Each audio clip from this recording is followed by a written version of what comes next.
Il-biċċerija ta' Għawdex kellha tingħalaq f'Mejju tal-2004 għaliex ma kienx konformi mal-istandards tal-Unjoni Ewropea.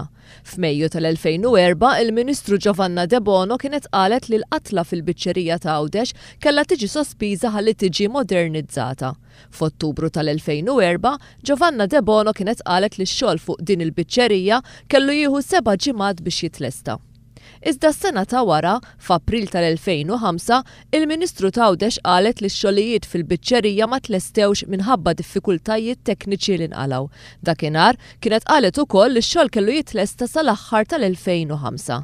De Bono kienet qalet ukoll li dan ix-xogħol ser jiswa ftit aktar minn €1,000,000.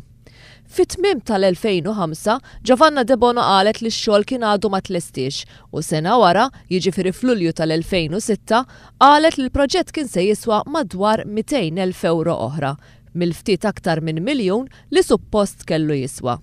3 snin wara, f'Settembru tal-2009, fuq ir-radju tal-Partit Nazzjonalista, Giovanna De Bono kienet qalet li l-biċċerija kellha tinfetaħ fi żmien 4 jew 5 xhur, jiġifieri bejn Jannar u Frar tal-2010.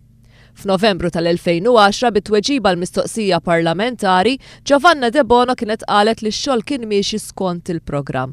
Fit-tweġiba parlamentari oħra, De Bono qalet li n-nefqa fuq dan il-proġett ser tirdoppja u tiswa ftit aktar minn €2,000,000. B'hekk, ix-xogħol fuq il-biċċerija li nfetħet is-Sibt da maddejt minn snin flok is-7 ġimgħat kif imwiegħed, mifrux fuq 2 leġislaturi eżattament sa minn meta Lawrence Gonzi sar Prim Ministru s'issa.